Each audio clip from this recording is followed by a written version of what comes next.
state, which left about 40 worshippers dead and over 100 injured. The DSS, in a counter affidavit to defendants' bail application, warned that the men had alleged ties to foreign terrorist fighters linked to the Al-Shabaab group and could abscond if released.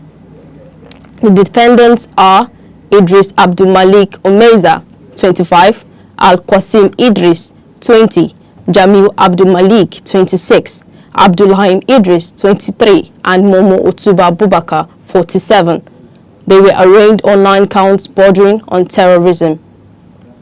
In the meantime, the assault on female corps member identified as Jennifer Edema Eloho and some of her colleagues by operatives of the Anambra State security outfit codenamed Operation Udogachi has continued to generate outrage from civil society and human rights groups as well as other stakeholders across the state. A viral video that has been circulating on social media shows the moment armed operatives of the state security outfit stormed a corps member lodged in Oba Idemili South local government area of the state and assaulted the female corps members. The video shows the victim Eloho being beaten and stripped naked by the gun-wielding men. It was gathered that the victims were brutalized and subjected to humiliating and sexually degrading threats. Also, wife of Anambra Governor Dr. Nonye Soludo has condemned the assault on a female member of the National Youth Service Corps, allegedly carried out by a local vigilante officer. In a statement in Awka, Dr. Soludo expressed deep concern over the incident, describing it as unacceptable, disturbing, and dehumanizing. According to the governor's wife, there is no justification whatsoever for such an ugly and humiliating abuse. Dr. Soludo urged the authorities to investigate the matter and implement measures to ensure justice and prevent a reoccurrence of such incidents. In the meantime, the National Youth Service Corps (NYSC) has condemned the assault of a female corps member by operatives of the Anambra State Vigilante Group in Oba Idemili South local government area of Anambra State.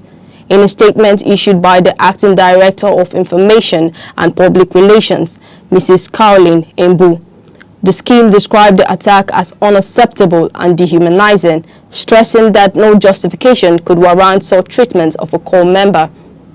The scheme further described the affected corps member, while restating its commitment to the welfare and security of all corps members nationwide. Now over to Lagos. Women from the Ilaje community in Lagos State have threatened to stage nude protest over what they described as the continuous destruction of their ancestral homes. Hundreds of protesters under the aegis of Egbe Omo Ilaje stormed the Lagos State House of Assembly complex, Alausa Ikeja, yesterday, despite heavy rainfall, demanding urgent intervention from Governor Babajide Sanwo-Olu and Speaker of the House of Assembly, Mudashiru Obasa. Holding placards, the protesters accused some traditional rulers in the state of turning into land grabbers and masterminding the demolition of Ilaje settlements. An elderly protester who gave her name as Ifabemi vowed that she and other women would stage a new demonstration to compel monarchs and others to let the Ilaje people live peacefully in their communities. Over to business.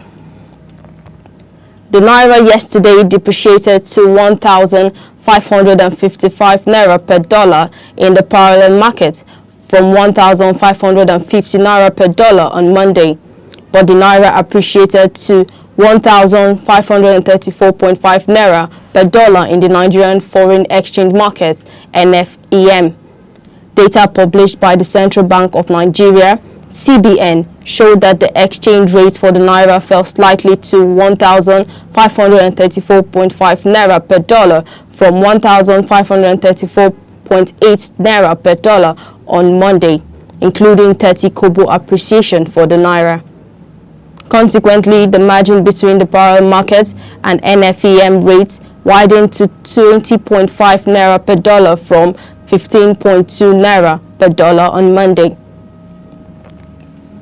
Over to sports. 2025-2026 UEFA Champions League playoff first leg fixtures were played yesterday. Club Brugge Paphos and Qarabag all registered victories to take control of their ties with away wins in their opening playoff. Club Brugge made a sensational start to their tie, scoring 3 goals inside 20 minutes on their way to 3-1 win in their first leg at Rangers. Meanwhile, the remaining first leg play-off fixtures will take place today.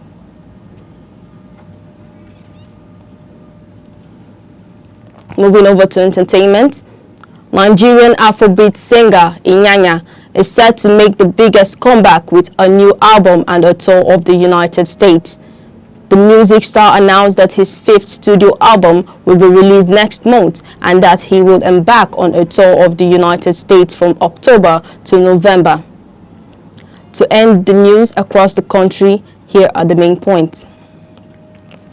The authorities of Nnamdi Azikiwe University, Awka, Anambra State, have banned final year students from participating in examination orchestration signing off.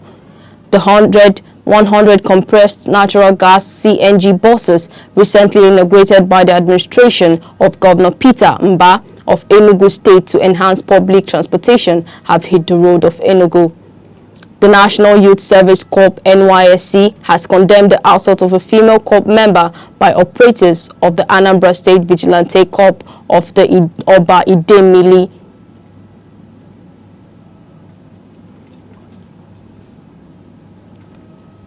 We also told you that women from the Ila Eje community in Lagos State have threatened to stage nude protests over what they described as the continuous destruction of their ancestral homes. That was the news. For breaking news, Eyewitness Report, please call 070-3043-7110 or visit our social media handles: Facebook, Instagram, TikTok, X, YouTube, all at Aneke TV. I'm Deborah Mwakaoba. Thank you for joining us.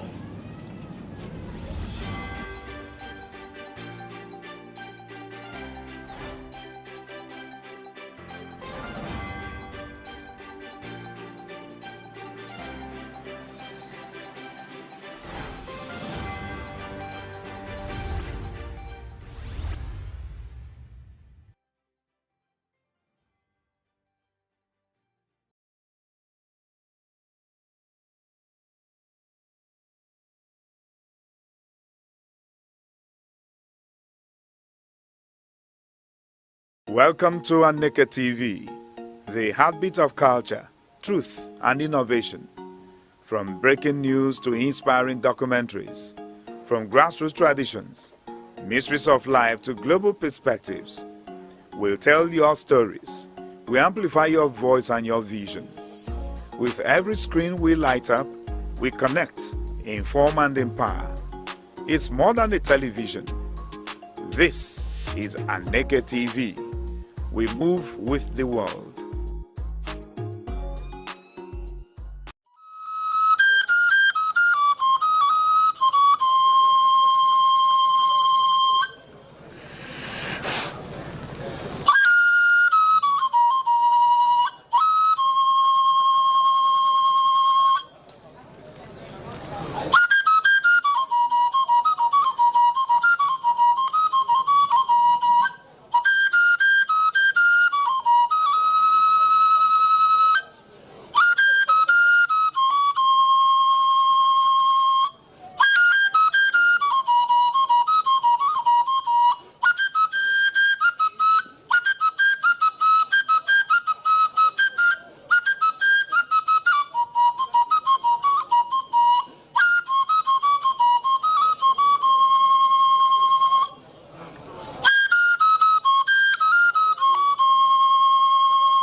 Na mbụ ọja m na-asị ekekele ụwa na ọkwa ọja ekenekwa gị n'eluigwe na ala na-ekene gị n'urukpuru na kpakpando na-ekene gị n'ugwu na ndịna na-ekene gị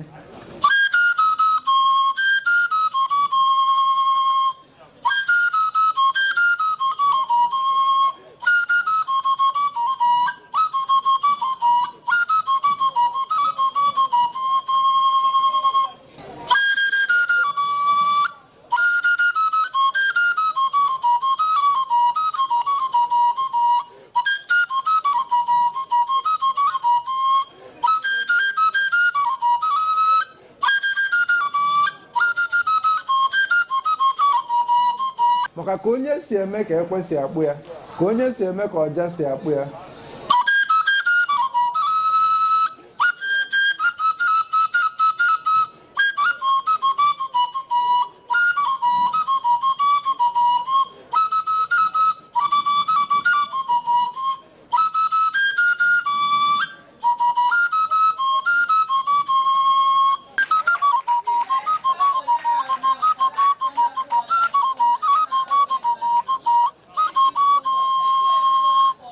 ihe a bụ Aneke TV.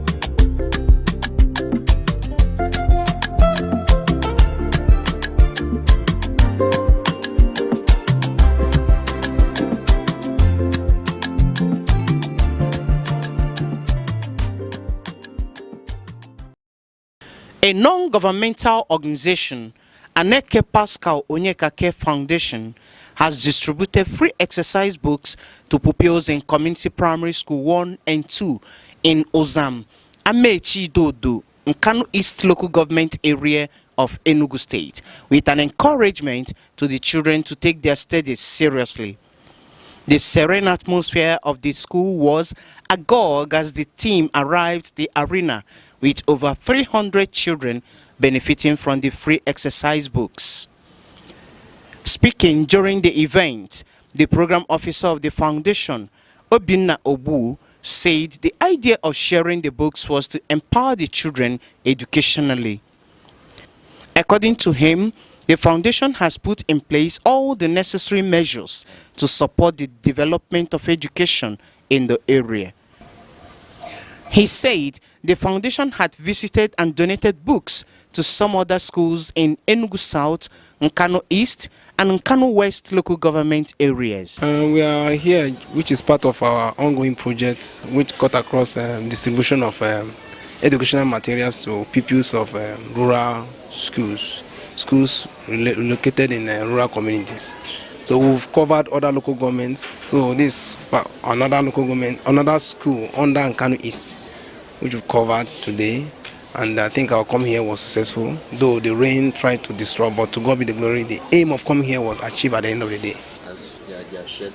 Sure, it will be useful to them. And it's obvious on the way they collected it and their countenance and their expression of joy and the collection. We believe that by giving them these books, it will help them to do their homework, assignment, and classwork, and then take their learning serious. Thank you.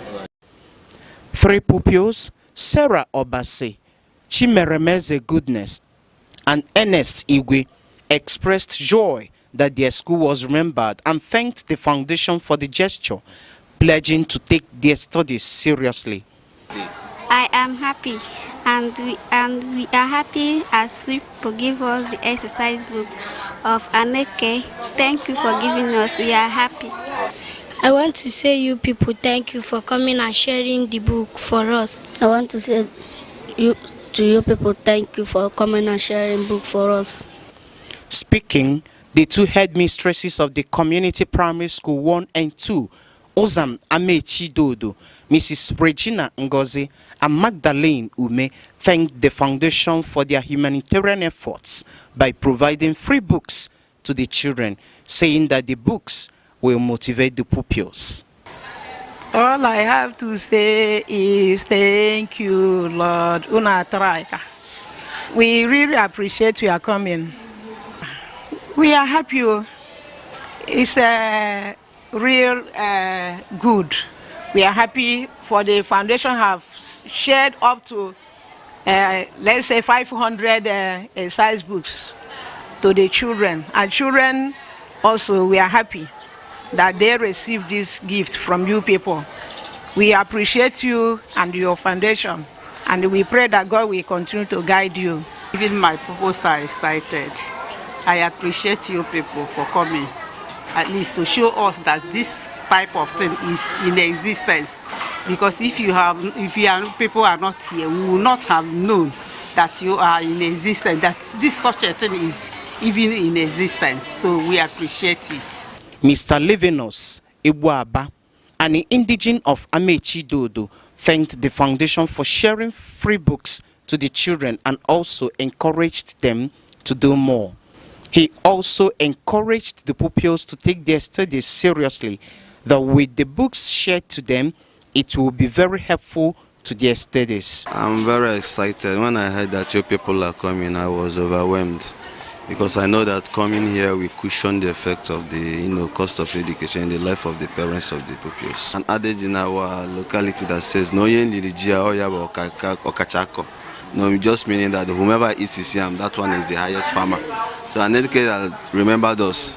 Aneke is the greatest. I'm happy with them, and I pray that God will strengthen them the more. The school environment was filled with happiness as the book distribution continues. For Aneke. Welcome to Aneke TV, the heartbeat of culture, truth, and innovation.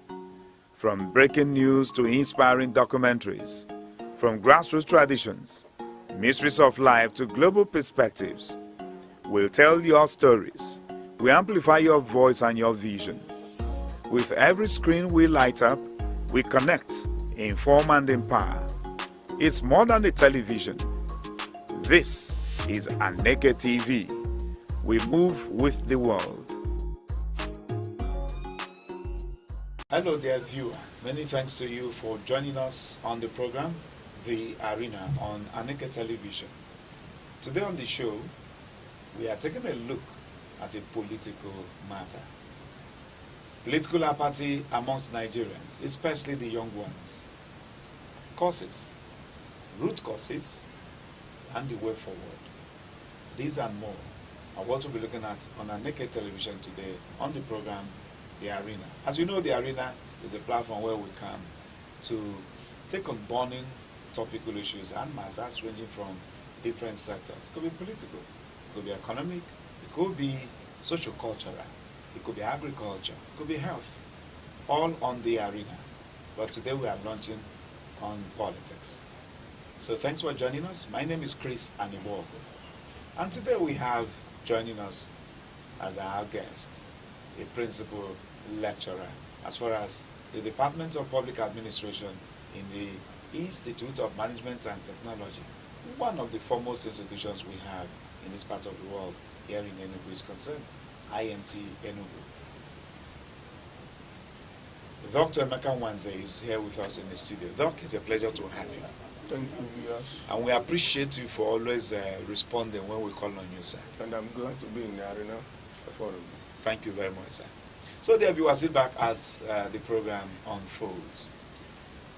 It is no longer news that Nigerians exhibit this attitude of I don't care, lack of interest, lackadaisical attitude towards politics, especially when we talk about political participation. What could be the root causes? What could be the implications? Is it affecting our development? All these and more. We'll begin with Dr. Emeka Nwanze on this note.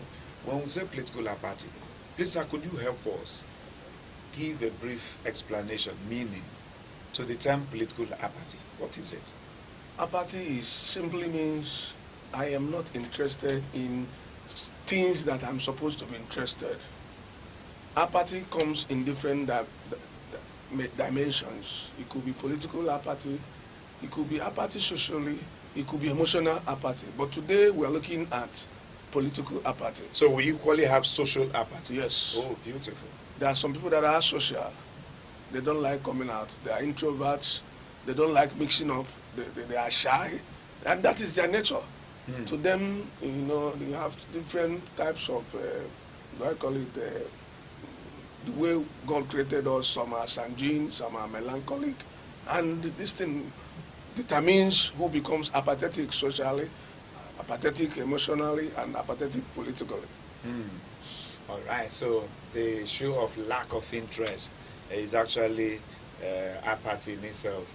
But then we understand that politics is the superstructure upon which the economy, upon which development of society rides on. All other sectors could be considered to be substructure, but politics is the superstructure. When the people become apathetic to political development, how healthy is that for their development? There is root cause of political apathy. Before we get to the root causes, how dangerous is apathy politically? It's so dangerous. That's what you cannot mention how dangerous it is without first looking at the roots. So let's come to the roots so, now, you are a political scientist. That is what I know for sure. And as a political scientist, there is one theory in political science that calls frustration aggression theory. First, you become frustrated the way politics and all that thing. You say that politics is superstructure that controls the substructure. And in participating in the past, they have been devastated by, do I call it frustration? Because a hungry man is an angry man. One of the reasons why apathetic phenomenon becomes the order of the day, not just in the youth, but the majority of 90% of Nigerians. I've seen people in their discourse say, I will not vote again in this country. Some will say, I don't even know where I left my voter's card. But at the end of this discussion, we should know the various dimensions and the way we can participate in politics and the remedy to kind of extrude us from the vestiges of apathy, because it has its consequences in the long run. Apathetic phenomenon could be caused by bad governance, corruption, unemployment, hardship, especially economic hardship, that the one we're experiencing today in Nigeria is biting, pains and penuries. And these things, in a long way, cumulatively, can cause apathy in political system. All right, so that's a whole long list there you've just outlined as what could lead to apathy, political apathy amongst the citizenry. But I don't know. When do you think we started experiencing political apathy amongst the citizenry? Because aside from 1960, when we attained our independence politically, before the coming of the white man, we had pre-colonial societies. In the East, rather in the Igbo land, there was Igbo pre-colonial system. That was judged to the egalitarian, cephalous, Republican too. Total participation by the people, a more democratic system then, unlike what we had in the North, wholly centralized, in the West, quasi-centralized. But in all of this, Dr. Wanze, what I'm trying to establish is the record in history shows that our people had always practiced politics before the white man came. So, but at what point do you think we were actively involved in political participation, and at what point do you think we started dropping down the precipice? You have mentioned pre-colonial participation and political awareness. Then I want to start from post-independence disillusionment. Disillusionment is disappointment that has been orchestrated as a result of the way, the modus operandi under which politics has been played. Remember, before now, we have seen the vestiges of military dictatorships in quick successions after independence. And they always truncate a particular republic, a particular system like you mentioned, as a result of one or two reasons. One of the reasons is that they will always say that politicians are corrupt. And they will always say that maybe one or two things, that the politics of Nigeria is played as a result of ethnocentrisms. That is ethno and ethnic politics. Now, there are certain things that makes the current dispensation of political apathy in a kind of in a geometrical progression. One of the reasons is this. In those days you mentioned, I remember that I've never seen where they say there is a carrying of ballot boxes, or pouring of acids, or political violence.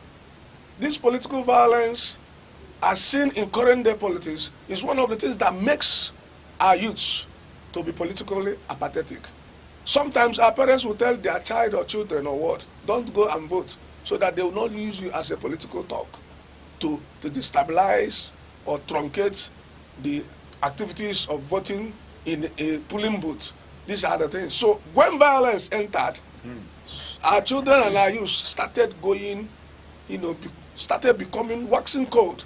And the reason is that some politicians are callous.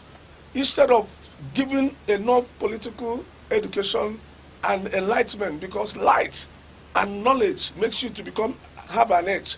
When they tutor them to be politically aware, the advantages of participating in a politics where you call yourself a citizen, those people will not resort to political violence or thuggery.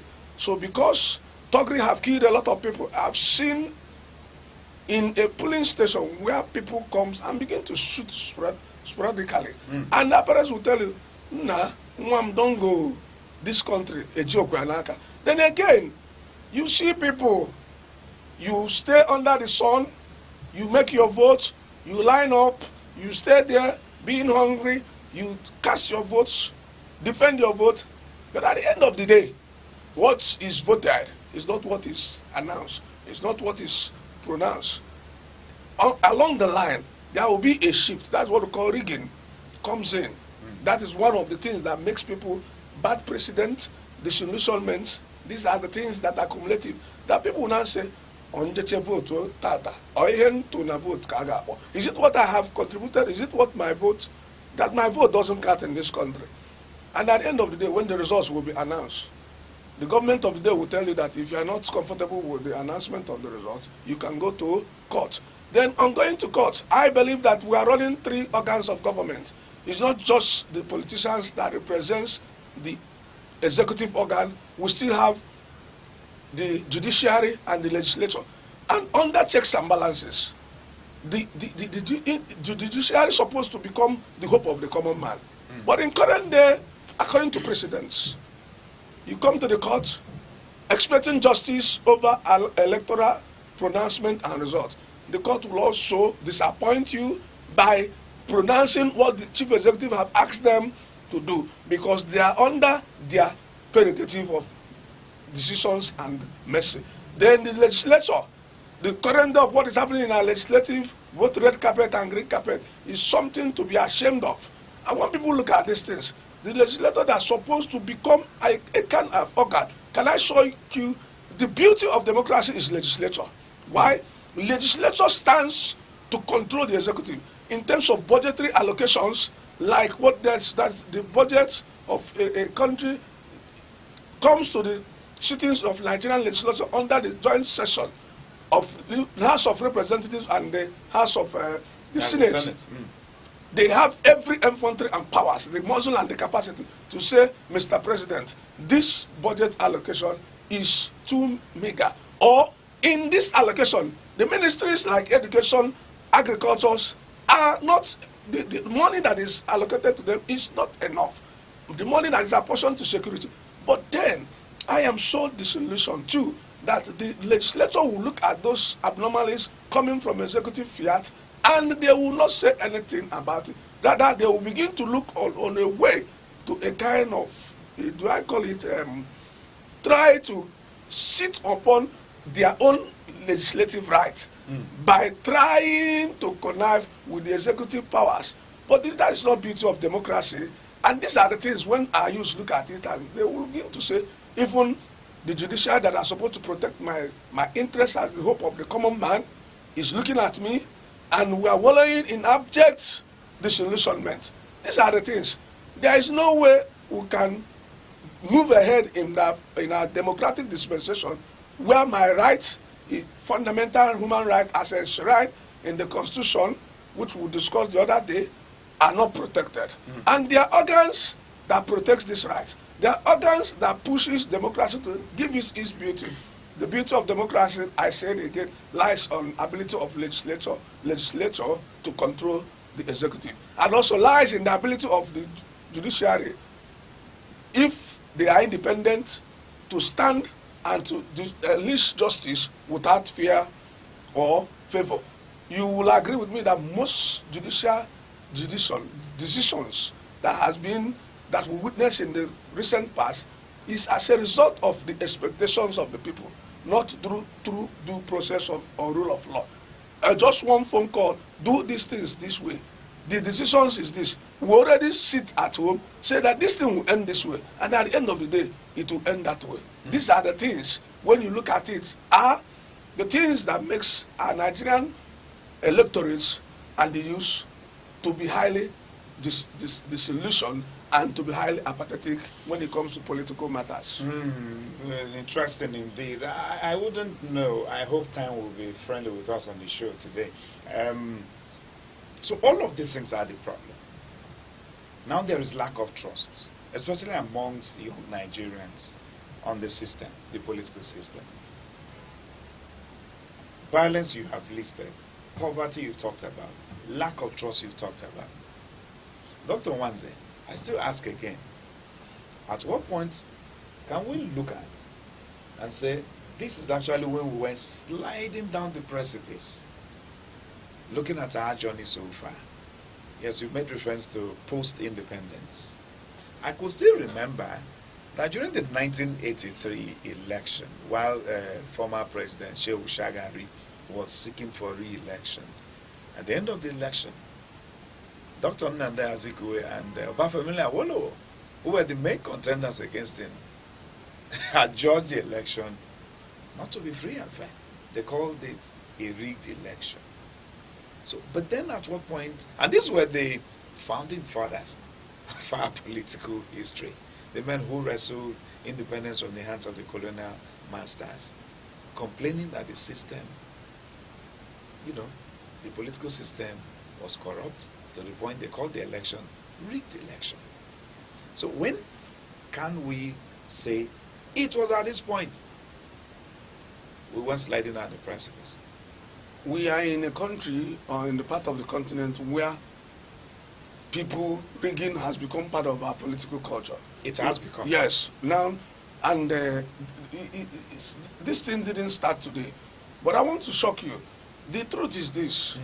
When in America, in the United States that gave us presidentialism as we borrowed from them, I've seen some contenders immediately after the election. The loser, he said, I am conceding defeat and I am congratulating the winner. They will put their calls, their phone and say, congratulations. But the political culture of African man and Nigerian per se, because Nigeria is an integral part of Africa, we lack that impetus and the culture to say congratulations to the winner. So political accusation of rigging election becomes part of that culture that we are talking about. But actually, in the but days... you're not saying elections are not rigged, right? I'm saying it's rigged. But I'm saying also the part of the culture we have as in this part of the world, Africans and in Nigeria, is that even when this election are done free and fair, I will give you instances of free and fair election that I've seen in these countries and elections that have been rigged, and it was obvious that it had been rigged. Now, but contending and as an accusation that this election was rigged has become part of our political culture. That is why we find it difficult to say to the winner, the loser, congratulations, you have won. Good luck, Jonathan. Okay, now listen. Good luck, Jonathan. That's what I want to. I want to say, in 2015, good luck, Jonathan, because of the nature of his political understanding and culture. You know, many people have different political culture, and your political culture determines how you participate in politics. So the good Lord Jonathan saw that the then president, may his soul rest in peace, who is being laid to rest today or has been laid to rest today, defeated him in the election of 2015. Before the election could be finished, he picked a call and said congratulations. And that is what solved a lot of political brouhaha. That is what solved a lot of political manipulations and other things. And Nigeria started afresh from another dispensation. But also, there is elections that we have had in the past where even the winners have won. They are not pronounced. The election is still cancelled and annulled. In 1993 general election, the one that MK Abiola won in 16 states out of 30 states, because then Nigeria was running a 30 states federation. And the then president, Ibrahim Babangida, annulled the June 12th election. Something that is fresh in my mind, because at that level, that June 12th is always my birthday. I was celebrating my birthday. That was on Saturday, June 12th. All of us, we casted our votes, and at the end of the day, Babangida being the commander-in-chief in the days of military dictatorship, cancelled the election. And I believe that is one of the most furious and fairest elections that Professor Humphrey Nwosu, of the blessed memory, may his soul rest in peace, has conducted. And when honors are being given to the people that the principal players, his name was swept to the carpet. And his son even was asking the role that my father played and his risk that he took and other things. He did marvelously well in that election by making sure that there was free and fair election. Even though we know the other day, the current president, he gave him the latest election, I will not be fair to myself if I don't discuss 2023 general election. Go ahead. Now, it is obvious. I voted, and I know that many people voted, and I saw what happened in the polling stations, that people voted their heart. And when electoral result was being pronounced, I quoted Dino Malaya. That was the electoral result that Dino Malaya was following. That the electoral result, those people that wanted to rig made an even mistake in trying to fix the date. And that there are certain things that happened in 2023 election. The beavers, all these electronic scenarios that was set in place to make sure that there was free and fair election, and that the votes that our votes counted. Nigerians spend money in billions. At the end of the day, they say that those things, electronic devices, failed, and we resolved to manual counting of votes. And before you know it, the Aneke will tell you that if you are not happy, you go to court. People that have been called that they have won tell you if you are not happy, go to court. You still come to court. At the same time, the courts, the judiciary, will do one or two things. At the end of the day, when you hear the electoral result, you will be marveled. And let me tell you that if these things begin to run in quick succession, I'll tell you that our democracy will go back to square one. And it is high time we've, in this forum, say that in the next coming election, there has been a gimmicks, there has been a kind of alliances, coalitions of political parties coming up, trying to see if they can correct the abnormalities. And at the same time, I want to equally mention, as they're trying to come up with the solution, that the INEC should also try to become independent. We'll come to that. We'll come to that. We'll be looking at what we need to do to right in the wrongs. But then signals are coming that we actually need to go on a very quick short break. And when we return, the conversation continues. Dear viewer, yes, we are having a chat with Dr. Aneke Nwanze today, and we're looking at political apathy amongst Nigerians, especially the young ones. Which way forward? Stay with us. Don't go away. The arena shall return. Welcome to Aneke TV, the heartbeat of culture, truth, and innovation. From breaking news to inspiring documentaries, from grassroots traditions, mysteries of life to global perspectives, we'll tell your stories. We amplify your voice and your vision. With every screen we light up, we connect, inform, and empower. It's more than a television. This is Aneke TV. We move with the world. Okay, viewer, you're welcome back to the program, The Arena, on Aneke Television. Just as I told you before we went to that break that Dr. Aneke Wanze is here with us in the studios, talking to us about political apathy amongst Nigerians, especially the young ones. We'll return to you now, Doc. Yes, we've looked at the history, the background. We've looked at our journey so far. We've also looked at the root causes of political apathy. But now, I want us to launch on the implications of political apathy amongst the citizen. Is it taking us anywhere forward, or is it detrimental? When we say people are politically apathetic, lack of interest in the political process, the people are not interested, what does it leave us with? There's so many implications of being apathetic in a policy, in a political dispensation. One, I would want to say that there is this adage since I was youth today, they are leaders of tomorrow. But before I mention some of the implications, I want the leaders today to also give the youth the platform to become leaders tomorrow. Now, the implication is this. I was in a forum on Sunday at event in Grace Event Center. Happened to be my church. I gave them a talk on political awareness and political participation. Let me link it to this evening discussion. If you are not politically aware and if you don't participate, you will become the product of, in the hands of those who participate. You know, sometimes they say that politics is a dirty game. That's one of the things that makes people not to participate. And you become where you are. If you think that politics is a dirty game, come and make it a clean game. Because if they want to allocate values, remember, like I said, the definitions of politics is one. David Easton says authoritative allocation of scarce resources. It is interplayers of actors in which each actor wants to gain a comparative advantage over the other. Then Harold Laswell said it is he who gets what, when and how. Let me stand from authoritative allocation of scarce resources. In every dimension, in every dispensation, scarce resources are always scarce. If you don't participate, you become a tool of those, in the hands of those who participate. Whether they are doing it well or they are not doing it well, they stand the right either to give to you or not to give to you in terms of allocation of values. Now, I said it and I want to repeat it in this forum.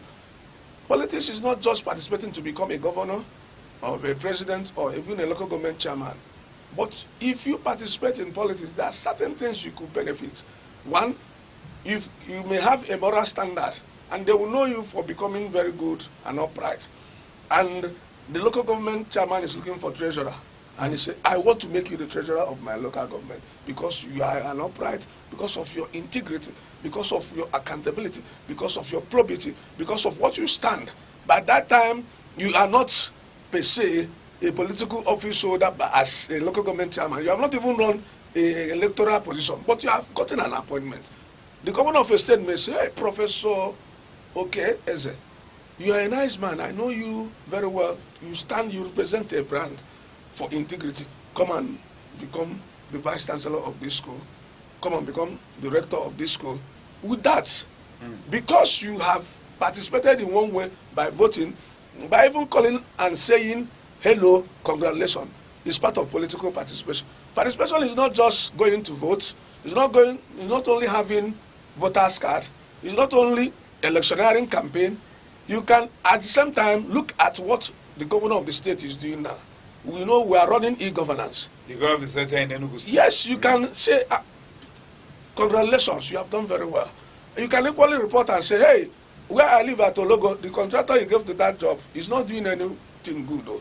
And we have reported. That was why the governor changed the contractor that was in Ologo Road, who did it for 2 months, and he did not do anything. Now they changed and gave it another contract. Within 1 week, you see the work in action because we saw something and we say something because we participated in one. That's why we say there are some people that participate gladiatorial political participation. Then we have parochial. For parochial, their own is not as quick as the gladiator. But the gladiators determines who gets what, according to Harold's last word. When and how. Now, if you are not part of who gets what, when and how, when the allocations of values will be allocated, your name will be eluded. And you will be crying from morning till night, from January to December, that this government, they don't remember me. How would they remember somebody they have not seen? Now, let me give you instances. In the days of Sullivan, the governor of Enugu State then, I participated in politics. After my MSc, I was disillusioned and I was embattered. Having married with kids, I didn't have much resources to feed my family, so I decided to enter politics. How? When I entered political mandate for Sullivan, it was like a pressure group that was supporting his governance. I became a bus driver. I want to say so that the viewers will hear my testimony and also come out from their hiding places or their cocoon where they are saying, I won't participate. If you don't participate, those that participate will control you. Then they gave me, in the 17 local government, there is always bus allocated to each local government. I was driving that of the local government where I hail from. Now, having been in charge of the bus as a driver, he didn't touch my certificate, he didn't touch my knowledge. But somehow, the rector of IMT then, late Professor Aneke, saw me and said, young man, the way you talk, the way you carry yourself shows that you have been to the four walls of the institution. I said, yes, I am a political scientist. And he said, what level? I said, MSc level. That was how he brought me in. I didn't mean that I did not participate by being a driver. I don't know what my fate will be today because I know that unemployment is one of the reasons why our children and our youth are not participating. That's because their stomach infrastructure have not been harnessed. But there is a way you want to feed a child. If he places himself in position to receive the food, then the feeding will be going on very, very well. But there's a way you want to give him the spoon of maybe his pap or rice, and he doesn't position his mouth very well. The feeding will become very hard. That is the way I want to talk to Nigerian youth and Nigerians that are under my voice, that we shouldn't be playing our politics behind closed doors or at the backyard. We should come out. We should make a decision. We should pass accolades. No particular leader is, do I call it complete or perfect. There is always perfection in imperfection, and it is a two-way traffic. Where they are not getting it right, you can chip in. Thank God that we are in the era of social media, where even if your voice is not heard, your write-up can be heard. You can type a message and say, Governor Pitamba, congratulations on your infrastructural development. You can equally type a message and say, Tinubu, continue in what we are doing in Nigeria. You can equally type a message and say, but the other aspect of taxation somehow is becoming unbearable to the Nigerian citizens. Remember, Albert Camus says that the essence of governance is to provide for the people what the people cannot provide for themselves. And right, if you go on infrastructure development without stomach infrastructure, there is a question mark in governance. All right, still on the implications of political apathy. When Jonathan in 2015 conceded to defeat, through that single phone call to the late President Muhammadu Buhari and said, congratulations, Your Excellency, that actually seemed to have changed a whole lot of narratives. Because you know the mentality here in Africa, sit-tight syndrome. I will not relinquish power to another person. But for Jonathan to have told that path, a lot of political watchers and observers were of the opinion that our political culture seemed to have changed and the people's perception towards politics changed. And maybe perhaps that was what actually increased the interest amongst young people during the 2023 election, when people went all out there to get their voters card, their PVC, got ready, launched on the polling units, and turnout was encouraging. But I don't know if perhaps the turnout during the announcement of results had actually caused any problem. Do you think it has? The turnout. The 2023 election. The turnout was massive, especially among young Nigerians. But do you think the outcome of the election has increased or has it affected? It depends. Political participation. Let me use my constituency in Enugu State. Go ahead. As a case. After 2023 general election, the youth barricaded some of these INEC routes, waiting for electoral result to be announced. And the essence of barricading the route where INEC will go in to announce the result and come out is sends a signal. And that signal is a participatory signal and a dangerous signal, in the sense that the INEC officials knew that if they have done something as usual, business as usual, that the youths are going to go on rampage. It happened in Abia State, where the youths stood by the side of the female, do I call it INEC? Resident Electoral Commission. It happened in Enugu State. For 3 days, the result was not announced, and the youths were waiting. You could bear with me. They started cooking on the mirrors of Ora Square, and somebody was sponsoring that cook. They even slaughtered cow, waiting for the result, because they know that they have voted, and they are expecting their vote to be counted. And when the result was announced, everybody became calm. Had it been that the opposite of the result of Enugu State was announced, everybody, me, I was even getting ready to go to the village to stay because of the mayhem which it would have caused. But I thank God that it is what we casted that was announced, and the youth stood by it. Now, the other place in the go national. National, that's in the national terrain. Labour Party, I can stand to tell you, and I stand to be contradicted, that if I've won an election in Lagos State, in Kano, and maybe in the Federal Capital Territory, you are good to go. The Labour Party won in this place that I've mentioned. And before you could know it, a lot of manipulation elsewhere. And the electoral result was announced. And people, like, instead of jubilating like in Enugu State, they were mourning. And I could tell you that I witnessed something that happened that morning. The cloud was also melancholic. The moment they announced the electoral result, the cloud became beclouded and melancholic. It had never happened in my life before. As if in March, it seems as if it's going to rain from morning till like in the dawn, in the dusk. And I said, well, I don't know, but I know that something, people's, do I call it franchise, has been upturned. And that is the reason why Nigerians are becoming the solution. That is where mistrust comes in against trust. That is where people are saying in 2027, there is no need going to cast the election. The election were casted and we knew who voted. At the end of the day, the person who voted even became third person in the electoral result. Dr. Wanze, and that is it. Towing that path now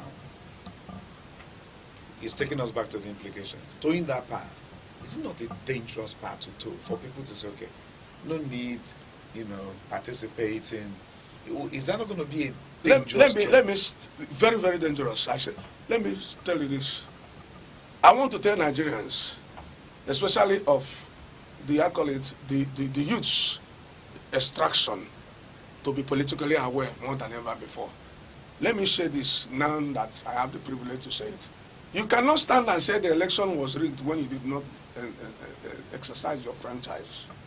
You don't have any moral right to stand and say that the election that you did not vote was rigged. I say it again. Nobody has right to say that this election, whether 2023 or the coming 2027 election, if you didn't vote, you automatically disqualify to talk about the electoral result, because it is someone that voted that can say that my vote did not count, not someone who did not vote.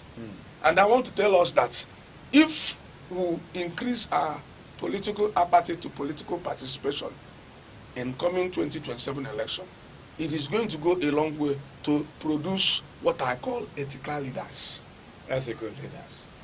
Thank you very much. I don't know, especially to the youth of the southeastern extraction. During election days, we see young people take to the fields. I want to tell you something about youth of southern eastern extraction. There is an agitation before now over self-determination. led by our dear Nnamdi Kanu, self-determination, that is secessionist agitation, which is not bad anyway. Overcry of yes, because we have said it time and time again, that this part of the country, it seems as if we are being treated as third-class citizens, not even second-class citizens. That certain level of equilibrium, which we have not attained, we are agitating for it. Now, the use of southeastern extraction of Nigeria are also the solution. Some of them I have interviewed and they tell that they are not Nigerians, that they are Biafrans, and they are looking for sovereign state of Biafra. Whenever it comes, that is where their loyalty comes. And this goes a long way to affect their political participation. But I want to use this forum to say this, that in a country we see ourselves as a Nigerian, we should participate for the sovereign state of this country. Then if peradventure, through political gimmicks and political participation, because there is a current agitation to create one more state to drive for equilibrium or equity, then if in a way, Biafran emerges, or Yoruba nation emerges, or Arewa people emerges, then we will now be loyal to one particular sovereign nation. But we cannot be loyal to country A and country B and expect our demands to be met there. Let me tell you, I have been in the village where I chase rabbits. If two rabbits comes out from one mouth, you chase this one, you lose the two. And that is why I am so comfortable with the national anthem which they changed. I'm so comfortable with Arise, O Compatriots, and the national pledge, loyalty. You must be loyal to the state. It is even biblical. How? In Romans chapter 13 verse 1, it says, obey those in authority. Because there is no authority except that which God knows. And if you are going contrary to those who are in authority, then you are going contrary to the establishment that has been made by God. I'm so conscious about that. And the same Bible says we should pray for those in authority. So rather than becoming apathetic, we should continue to pray. Some people will say prayers does not work. I believe of the fact that prayers works. But our timetable is not the same thing with God's timetable. All right, so we've known the root causes of political apathy. We've actually looked at the implications of being apathetic to politics. Now, Dr. Wanze, what do you expect to happen from now moving forward? You've complained of the judiciary not living up to expectation. You've complained of the system not working. Now you've equally posited that we have three arms of government that are supposed to be piloting the affairs of governance. And it seems the people are no longer having their trust on these arms of government. Constitutional review is ongoing right now. People are clamoring for judicial reforms. Some other persons are equally asking for electoral reforms, especially around Aneke, because even with the coalition ongoing right now, at the end of the day, Aneke will give us the results of whatever election. What do we need to do going forward from now so that we could start to Let me start with judiciary. I am proposing for a better management case system and independent of judiciary. If we have independence of judiciary that is devoid of control from the executive organ, the judiciary will become a better judiciary starting from today. Then when it comes to things that are not working, there are youths out there that are battered and disillusioned.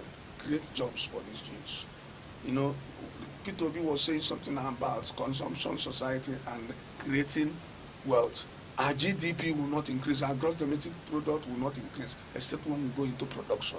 And when we go into production, then the economy will be better. When we go into production, the measure of central tendency and global tendency in terms of naira, dollar, rising and falling will be a thing of the past. When we go into production, people, it's not about big teen population. We're expecting to import from population of 50 million, but we are more than 200 million in Nigeria. Then that means that we should create capacity. That I'm looking at the government to creating a capacity for us to go into production. When we go into production, our youths, Nigerians will be busy. Remember, an idle man is a devil's workshop. And an idle man will always murmur. An idle man will always not see anything good, even when things are working out far. Then, it's part of it. Then, other solutions. When you create employment, you harness security. I've said in over the media forum that everything rises and falls on security. John Maxwell says it falls and rises on leadership. Me, I'm equally saying, because if there is no security, you've invited me to come to this place, and I know there is no security in Edinburgh, I won't come here. And you will not leave your house. If you know that you are not going home to meet your family that told you bye-bye, will not tell you welcome. Chris, you won't be here. They should beef in our security. Because part of the things that we're talking about is that people sometimes are killed during the electoral campaign. Some are killed right in the polling booth. Some are killed while, you know what happened in Enugu State now? Somebody, a political aspirant, senatorial, was shot and was set ablaze. A candidate? A candidate. Senatorial candidate. Another thing, such things should be a thing of the past. It's not a do or die affair. That was why I love Goodluck Jonathan's presidential call. Congratulations. That thing saved a lot of situations. And we didn't even say much that he said. He said that the Nigeria, my position here, does not want the life of any Nigerian. That the life of any, he doesn't want to lose a soul. If it is accepting what it is, accepting defeat. And now, congratulations, now carry go. Provided now nobody dies as a result of this particular electoral result. That is the political culture that I want Nigerian politicians to imbibe. It should be a political culture of sportsmanship. That's what they call spirit of sportsmanship.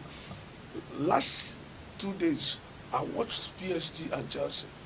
Even when the ball ended 90 minutes, I saw the defeated counterpart, PSG players, shaking the Chelsea players and exchanging their jersey. That is how politics is supposed to be run in Nigeria. To me, nobody should think of taking one's life because of power. This thing are parochial. This thing are immaterial. It's not supposed to be mentioned at all. I still wonder why people want to take someone's life because of power, which is ephemeral. Look at it. We should learn by mistakes. We should also learn from good governance. We should also learn from what is happening concurrently. I was telling my friend, look at, I posted something in my platform in Facebook. I said, look, Nigerian politicians should learn from today. What happened today in Nigeria is a history. And there is a history that repeated 1960, July 15. You can go and Google it. Today is historical in Nigerian history. 1966, July 15. Go and Google it. Maybe when we come, it should be a discussion for another day. So history has a way of repeating. But if you don't mind, could you just tell us what happened? This is a forum for enlightenment. Someone was ousted from governance. July 15th, 1966. Thank you very much. Let's draw the curtain on the show. At this juncture, I must beg you, Dr. Nakawanze, you've been very resourceful on the show. It's going to be work in progress. We look forward to dealing on issues like this on the arena from time to time, and we look forward to having you more and more, sir. Hoping that you keep obliging our calls, sir. We hope you oblige our call when we call on you next time. By His grace. By His grace. Okay, dear viewer, that's the much we take on the program today. Our political culture will not grow if we begin to show political apathy. So let's get more interested, and the system will work. Until come your way again, I remain Chris and Iboagu, thanking Dr. Nakawanze for coming. Bye for now. This is Aneke TV. We move with the world.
na mbụ ọja m na-asị ekekele ụwa na ọkwa ọja ekenekwa gị n'eluigwe na ala na-ekene gị n'urukpuru na kpakpando na-ekene gị n'ugwu na ndịna na-ekene gị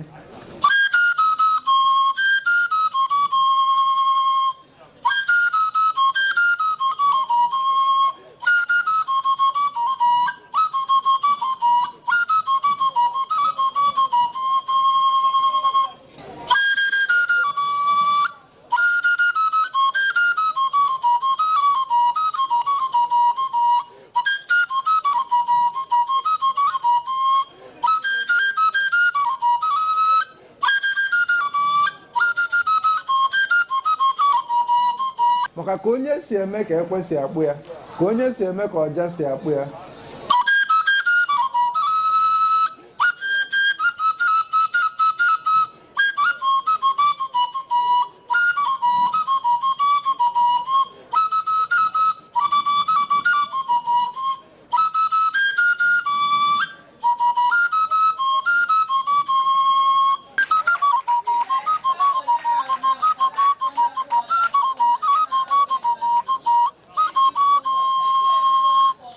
ihe a bụ Aneke TV.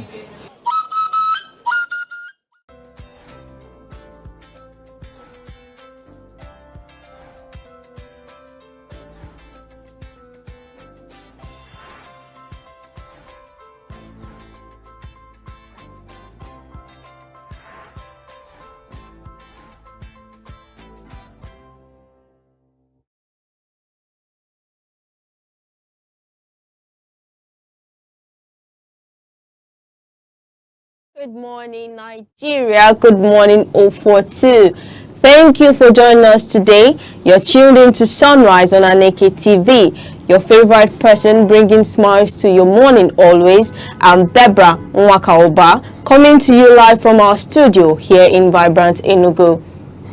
And I'm Uche Osai, wherever you are, at home, in your office, or in traffic. Thank you for letting us into your space this beautiful Wednesday morning.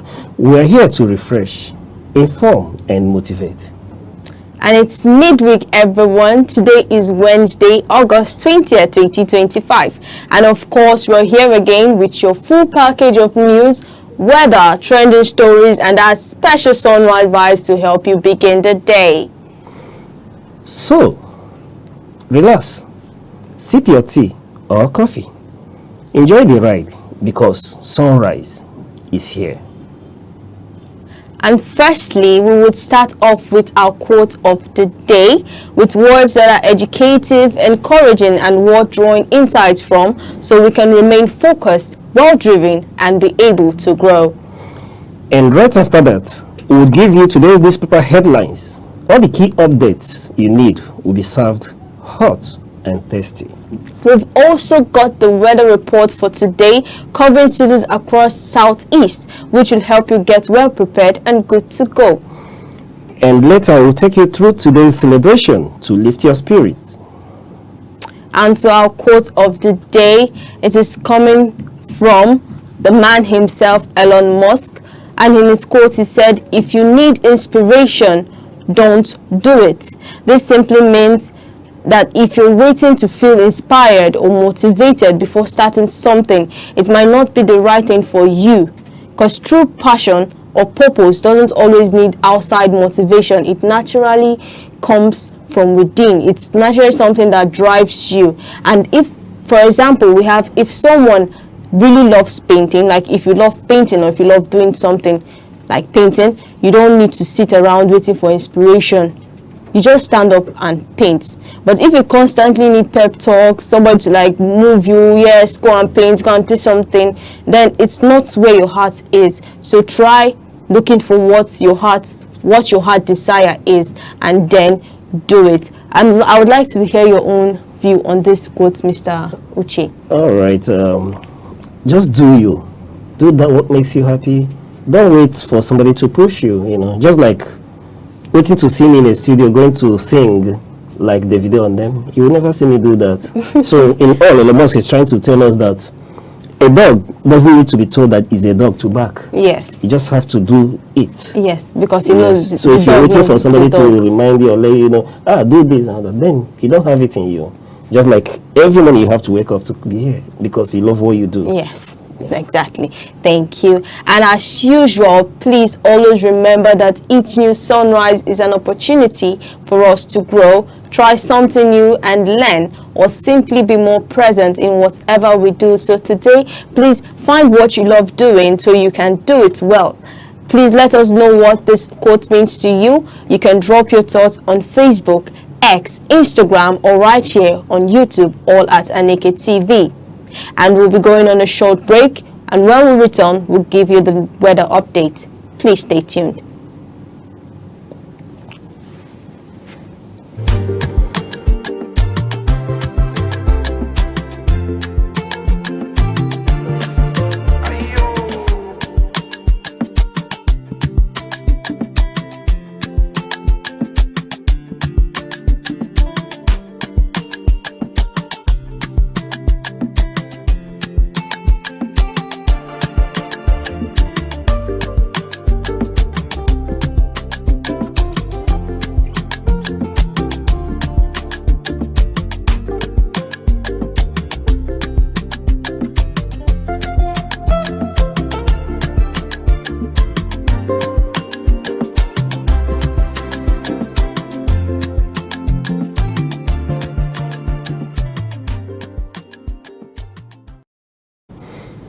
You're still watching Aneke TV. This is Sunrise.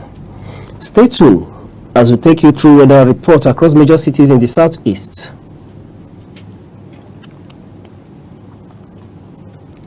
Now moving to Awka. In Awka, the morning begins with some clouds and a touch of rain, but skies will gradually brighten as the day goes on. Temperatures will warm up nicely, reaching around 28 degrees Celsius with cooler moments near 20 degrees Celsius. Moving to Enugu, expect a similar pattern. Some early showers that give way to clearer skies. As the sun peeks through, the afternoon will feel warm, with highs climbing to about 30 degrees Celsius. And over in Abakaliki, the day also starts cloudy with light showers in some areas. By midday, conditions improve, bringing a mix of sunshine and clouds. Temperatures will rise to nearly 30 degrees Celsius, making it feel warm but pleasant. And in a way, light showers mark the early part of the day. These showers ease quickly, leaving behind partly sunny and comfortable weather. Highs will sit close to 30 degrees Celsius, with lows around 21 degrees Celsius. And finally, in Umahia, a couple of early showers may appear, but the skies will soon turn brighter with a balance of sun and cloud. The day's high will be around 29 degrees Celsius, while the low stays near 21 degrees Celsius. So, wherever you are in the southeast today, dress light and keep an umbrella close. Rain or shine, we've got you covered. That's your weather report for today on Aneke TV. Stay tuned.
Welcome to Aneke TV, the heartbeat of culture, truth, and innovation. From breaking news to inspiring documentaries, from grassroots traditions, mysteries of life to global perspectives, we'll tell your stories. We amplify your voice and your vision. With every screen we light up, we connect, inform and empower. It's more than a television. This is Aneke TV. We move with the world.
na mbụ ọja m na-asị ekekele ụwa na ọkwa ọja ekenekwa gị n'eluigwe na ala na-ekene gị n'urukpuru na kpakpando na-ekene gị n'ugwu na ndịna na-ekene gị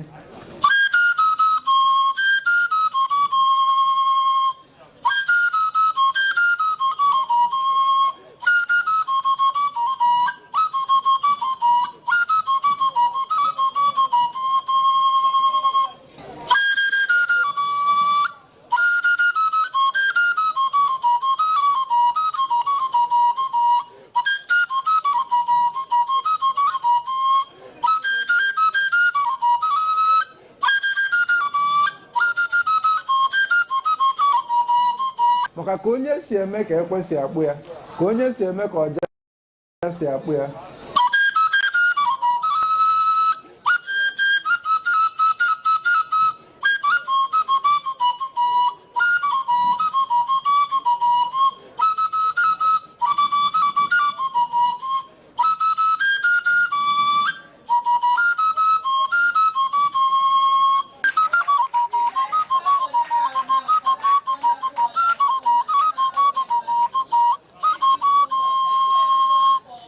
ihe a bụ Aneke TV.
You're still watching Sunrise on Aneke TV. Now let's see what's making front page news today in The Nation, Punch, Vanguard and Guardian newspapers. On today's show, we have an in-house analyst, Mr. Chris Aniboko. Thank you for joining us on the show today, Mr. Chris. Thank you, Deborah. It's a pleasure joining You're welcome. you guys. Mr. Chris, you're welcome. Mr. Sai, it's a pleasure, sir. Welcome. Thank you. Now, on The Nation headlines, we have government's move attracts to more foreign direct investment. On the Punch headlines, we have capital projects crumble as states cut spending. Now over to the Vanguard headlines. U.S. reports makes concerns over security, justice in Nigeria. And finally, in Guardian headlines, floods, lack of potable water worsen cholera epidemic in 34 states. Now, over to The Nation news headline reports that governments move to attract more foreign direct investment, and Nigerian state governors are working on strategies to bring more money in business from foreign investors. So I would like to know what's your take on this issue? Well, thank you very much, Deborah. The truth of the matter is the biggest news of the century that is actually making sense to some of us in this climb is the fact that we've been able to unbundle the business part of what governance is all about by allowing states now be able to access foreign direct investments. Unlike before, when it was strictly, reserved for the federal government alone. Now you now see states going outside their shores, doing business transactions, wooing investors. For instance, in Enugu, you can see the governor of the state hinging all his economic policies around, foreign investments. Okay. So when states are allowed to go outside the shores to go woo in foreign investors, then that means we are good to go.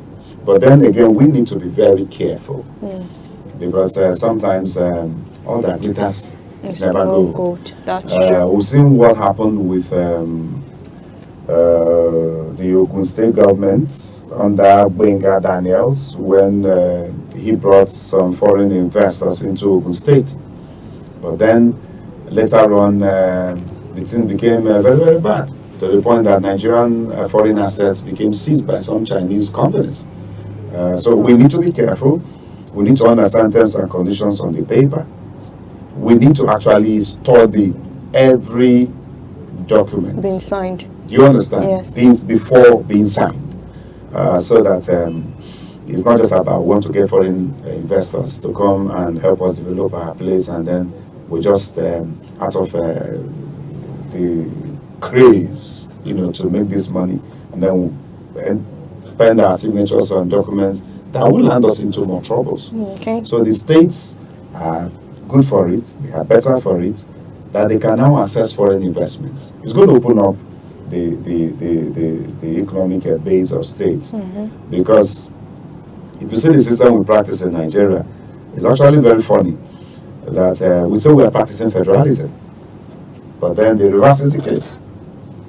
Instead of the states holding on to their resources, and making their own contributions to the center, now it is the center that is controlling all the resources and now giving allocation to the state. So every month you see state governors going cap in hand to the federal government in Abuja to get the allocation. You understand. So but with this, I say it's a welcome development, but states need to be careful. They need to assemble an economic team, legal team, that will study the papers properly to know when there is deceit, so that they point it out and say, no, we won't get into this kind of agreement. So that's it from here. All right. While you were speaking, I listened keenly, and then the part that interests me the most is when you use the word careful. Yeah. That we need to be careful because given our political climate, when I saw that headline, there's an alarm bell that was triggering. But should I say, lucky enough, you've analyzed it very well and then brought it home. But Mr. Chris. Yes, sir. Looking at the impact of this opportunity for governors to have access to canvas for direct foreign investments, then taking cognizance of the debt profile of the country, what would it be of you to do? Well, states are also allowed to go borrowing as well. It's not just for the federal government alone to go borrowing. States as well could borrow. It's either they are making internal borrowings or they are doing external borrowings. But there should be a limit to what we are borrowing. I have no problems with borrowing. Yeah. As a matter of fact, one thing I've come to learn in life is every man must borrow to become richer. Yes, if you want to become richer in life, you must have to borrow. It's either you're borrowing one form of resource or the other. You're not borrowing money, you're borrowing knowledge. Yes, you can borrow knowledge. But then the question is, what do you do with what you borrow? Good. What do you do with it? So in this our climate, you see where governments, they go are borrowing, and at the end of the day, you begin to look out for what has these resources actually been used for. Then it's a zero. Embezzled funds everywhere. I know we have that crisis of a rising debt profile in the country at the moment, but this is not even transparent enough. I must tell you the truth. You may be amazed to know that there are some hidden loans that you and I are not yet aware of that has taken place, especially at the state level. For instance, I can't say how much my state, Enugu State, is actually indebted to externally. I can't say it because I don't know. It's not within the public domain. So we need to know who is borrowing, what are you borrowing for? Do you get the point? Yeah. Who are you borrowing from? Okay? Who are you borrowing from? But that will still not stop the fact that it's a welcome development that states are now able to go for foreign investments. Mr. Osai, the truth of the matter is, in economics, okay, if you really want to boost your economic base, you need to get the private sector on board. Yes, the private sector. Because I will come to understand that government is not really a very good manager of business. Yes, the attitude we portray here is if it's government money, it's everybody's money. So when you find yourself around that circle, they even call it what's the name? National cake. Okay, yeah. So when you come on board, it's time to cut your own share of the cake.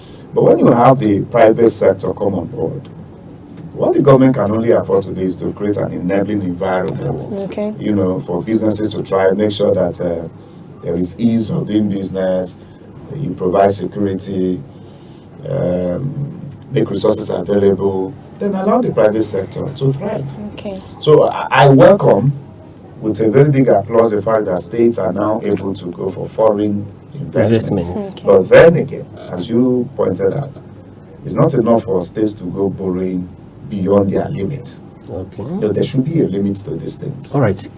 If I may ask, going forward, is there an agency or parastatal of government that is specifically mandated to see to the legal and economic framework of this borrowing? You've pointed out about the secrecy, or perhaps even the ones we are not aware of, both local and foreign. Is there an agency of government or parastatal that has been mandated to follow up in the drafting the legal economic framework to see that the state government, when they go borrowing, it's for either capital investment on maybe to channel the money on development. Like Wole say, yes, I agree with you that we have to borrow. You have to borrow. But what are you borrowing for? So my take is, how do we check the state government to do away with this secrecy, to see that when we borrow, is meant for development and not as part of the national cake? Well, I may not be able to actually point out any particular government agency saddled with such responsibility. I may not be able to point at any. You know, in Nigeria, we have lots of agencies. We have so many commissions, so many days, so many that. Even sometimes you even become confused. What is this one doing? For instance, when we want to talk about anti-graft agencies, you have the EFCC there, you have the ICPC there. Sometimes you even begin to get confused. What really is this agency actually doing? So there may be, but I may not be able to point out one now. But I just know that as long as we have the Ministry of Justice, as long as we have the Ministry of External Affairs, I think these two ministries should be able to, come up with a draft on guidelines,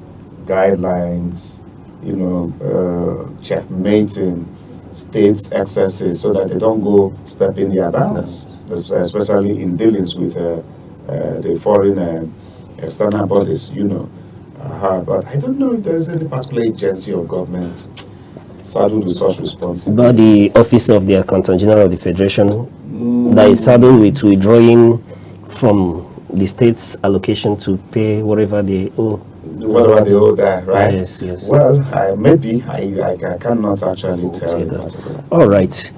We've all heard, while we agree that borrowing is good for development, but we caution that when we go borrowing, it has to be very transparent. There has to be an economic and legal framework that is very transparent to say that when this money come in, they are meant for development.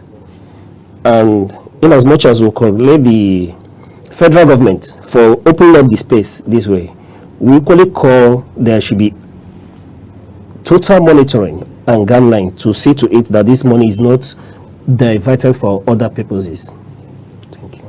Okay, thank you very much for that. And like you said, it's commendable that the government are looking for ways and solutions for the economic challenge we have in Nigeria.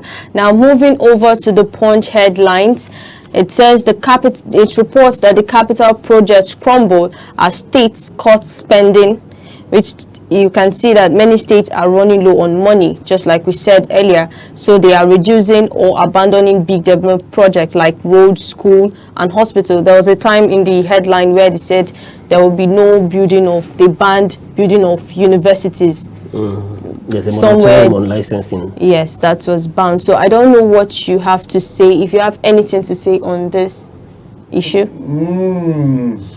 That thing there is sounding ironical. How so? It's sounding ironical. If governors are complaining that due to one or two pressures, they are now cutting down spendings, which will be affecting capital projects. So what are they doing in government? No, but that's true. You cannot hold back capital projects. For crying out loud. In budgeting, capital projects should be the number one priority. Okay?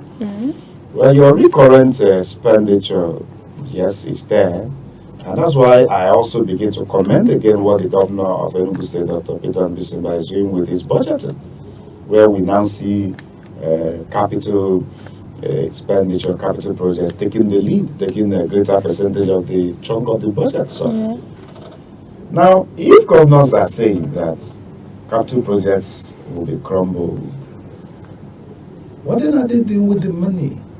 We now begin to hear that the sharing formula from the federal government to states has greatly improved. It has even tripled. If a state used to access maybe 1,000 naira, for instance, from the federal allocation, what we hear now is that under this current dispensation, under President Bola Ahmed Tinubu, it's now 3,000 naira. It has tripled as a result of the excesses accruing from the subsidy removal. So, what are they doing with the funds and the financial resources available to them? That's the question. Now, are you also aware that just the other day, one of the headlines equally read, the federal government was planning on increasing the pay of political office holders. So now the question is, are we not joking here? That's why I use the word, that's ironical. Okay. So now, oh, come on. Sometimes, I need us to understand that there is a social contract somewhere. So that when you find yourself in the covers of government, you need to understand what that social contract is all about. The people have surrendered their rights and resources to you, called government. Government really is nobody. It's for the people. But everybody cannot be in that space at the same time. And that's why one or two persons have not been given that mandate to go represent us, use our resources to give us security, which is the primary responsibility of every government. Now, insecurity is tearing this country apart. Every region of the country now is facing one form of insecurity or the other. How much are they spending on fighting insecurity in the various states? If it's not kidnapping, it is banditry, it is terrorism. It is killing. Do you understand? What happens to the security votes that governors actually collect every month? It's different from the allocation. Now, they want to hold down on capital projects and they want to spend less. How much do our leaders in government spend on medical tourism? The other time we heard what the former media aide to the former president, Muhammad Buhari, said, that if not for overseas hospitals, treatment, that the former president would have died long ago. Serious indictment. So how much do they spend on medical tourism outside Nigeria? How much do they spend on travels, on frivolities? Look at the kind of convoy our leaders, use in flying our roads these days. The governor is moving, and for the next 30 minutes, the convoy is on the move. Keeps coming. Now, how many persons do we have as appointees to a governor? Aside from the commissioners, you have SPA, special advisors. Aside from the SPAs who are members of cabinet, you now have the SSAs, the senior special assistants. Aside from the SSAs, you have the one called SAs. The other time we even heard of the ones called TAs. And again, we call it EAs. The A's. The A's. So they keep increasing. Yeah, they pressures on the economy. So they need actually to cut down on the costs of governance.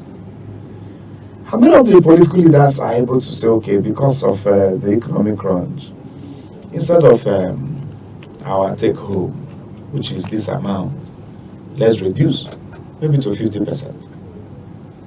Yet Nigerians are asked every day to please manage, be patient, times will get better, sacrifice. But the political office holders are not part of that sacrifice. So please, I see that as a joke, that governors are saying that capital projects in their states will crumble. As a result of what? There is no tangible excuse as far as I'm concerned. It's my personal opinion. Mr. Chris, I quite agree with you. It's indeed a joke. Honestly. It's indeed a joke. But if I may, you saw me laughing when you were talking. Okay. I do not laugh because it's a joke. My laughing is at us, the citizens. Okay. Because this begins to tell us the quality of people we elect into position. You've cited the case of Peter Mbah of Enugu State. I'm meant to understand that he was into private business. That's right. He is a businessman, an entrepreneur. It will not be far-fetched in his management of his state's economy from the way he has grown and managed his private business. That's right. So that calls to account. Who are we electing into public office? What are their antecedents? I laughed because I remembered the by-election, that the issue of vote buying is still at play. And we complain that we do not see any benefits occurring to us from this government, that we are suffering as a result of government policies, and we elect people who cannot manage the resources into positions of authority. And that's for the citizens now. That's why I am laughing. because I remember the issue of vote buying. I remember that in the by-election, they are still toggery. Who are these people? When I volunteer to be a thug, and then elect somebody without antecedents into office, help such a person, how will the person look at me? Do we as citizens even understand that we have a right, that these people are accountable to us? Which raises more questions, Mr. Chris. When I heard you talk, the issue of budgeting, what happened to your budget? The budget, I understand, is a legal document. That's right. You have a budget. In those budgets are capital projects. We suppose that you did a due diligence. And we've been told there's been an increment in the sharing formula. That's right. That in fact, this government, we've been overplundering them, that they've given more money to the governments, to states, the subnationals. And here we are, talking about not being able to fund capital projects, infrastructures for the common man that elected us into those offices. What are we doing with it? That's right. You talk about not being able to handle your capital projects. Have we talked about the internally generated revenues? What are you doing with it? Because most of these states tell us that yes, the governors are doing well. They've increased revenue since they assumed office. Where are these monies going to?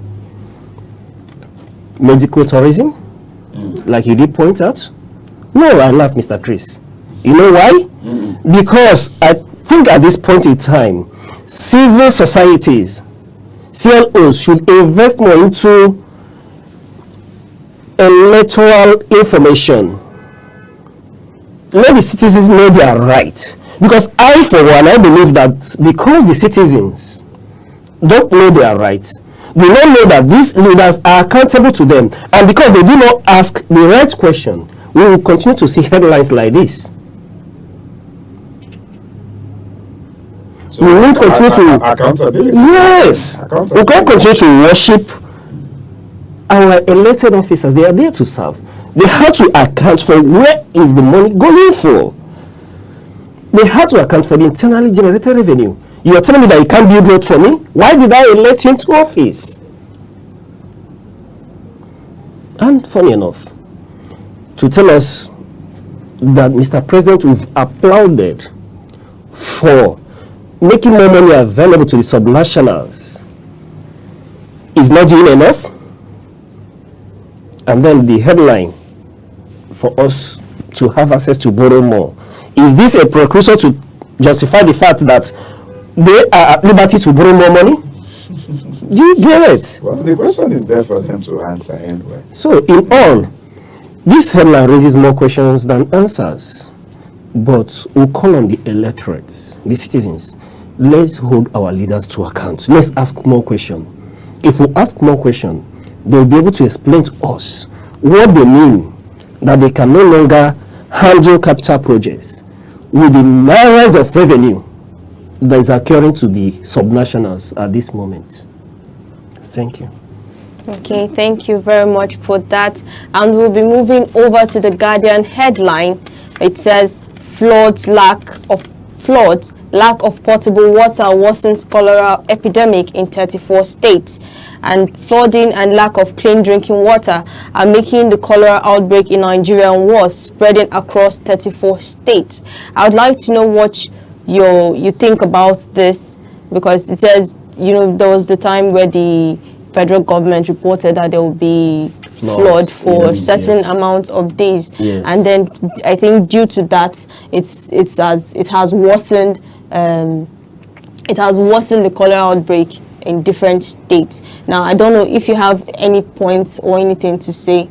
Flooding has become the name of the next citizen in Nigeria. Because we see this happen over years. And every year we see the Nigerian Meteorological Agency, NIMET, come out to give warnings. Get ready because the rains are coming. Of course the rains will come. Yes. The rains will come. For instance, we're in the rainy season now. But then, why do we always stop at giving warnings? And not solutions, right? And then we're not taking any actions. Which year was that when we had a very terrible flooding? Nigeria is surrounded with good riverine areas. We have River Niger, we have the River Benue, and if you go to the northern part. But then the fact remains, how prepared are we for flooding every year? Yes, because it comes. Some of the time they tell us that Cameroon has just opened up their dams, okay, because of overflow. And when that happens, it now begins to spill over into Nigeria. That has not happened once, that has not happened twice. Is on a recurring decimal. But every year we allow flooding occur, taking lives. When I mean lives, I mean in large number.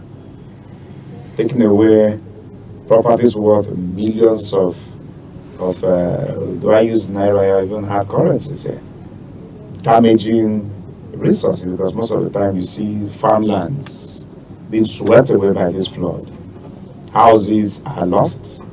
People lose their valuables as a result of flooding. This is 2025. And for the still ravaging Nigeria. What are the state governments doing? You know, there is this thing that we analysts often do. We're always quick to pointing at the national government, the federal government, forgetting that government has been stepped down to the grassroots level. Apart from the states, we also have the local governments. Okay? What are they doing with the resources available to them? Just as we spoke earlier on. We have the flood-prone areas in the various local government areas, in the various communities. We know communities that are flood-prone. How do we get them prepared for flooding or against flooding? Now the other one is potable water. It's unfortunate that many states in Nigeria, that their citizens do not have access to drinking water. In Enugu, for instance, the current governor, Peter Mba, came on board. He promised in Enugu that he was going to make water available within 180 days of his assumption of office. Yes, that water has been powered, I think from 70 million tons to 120 million now. But then it still has not been able to get to the households of the people. Because if the water is flowing just in the pipes, along the channels, on a daily basis, and I cannot access it, then if you ask me, I'll say, I don't have water. Are you getting the point? So the people now resort to patronizing the water vendors. You don't even know where they go fetch the water from. Some go to streams, nearby streams along the way to fetch this water. They are not treated. So why wouldn't there be cholera epidemic on the loose here? That's true. Do you understand? Yes. So I really don't know. We are supposed to be having some contingency measures, put in place to ensure that our citizens get the best of care. We need to work on how to prevent flooding. If we're talking of the riverine areas, well, we know that they are really prone to flooding because of their terrain. Maybe we may not be able to say, okay, let's secure these places effectively. But then, to an extent, there should be some efforts being put in place. But then, the one I really don't understand is what goes on in the north. The north is not known to be a riverine area. Yet, flood comes and it ravages there. Yeah. Climate change is something we should not neglect. Because to a reasonable extent, we understand that the weather becomes so hot, extremely hot, it begins to harden the soil there, begins to give cracks. So when the rains come pouring, the soil is no longer able to absorb the water. So the water is now left at the surface level and it begins to flow around. So what are we doing to ensure it? That we're able to harvest this water, channel it to a dam. Most of the dams we have are old.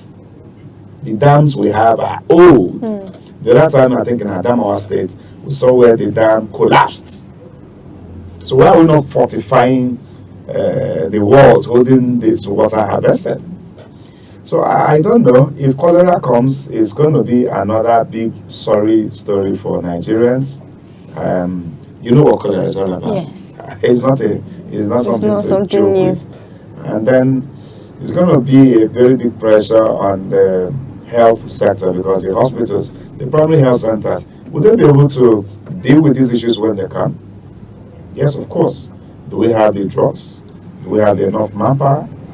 You know, this is like a chain, Now we have our medical Japan move, to get greener pastures elsewhere. So now when these pressures come on the health sector, they're on strike. Yes. So where are the hospitals to the people when there will be this epidemic?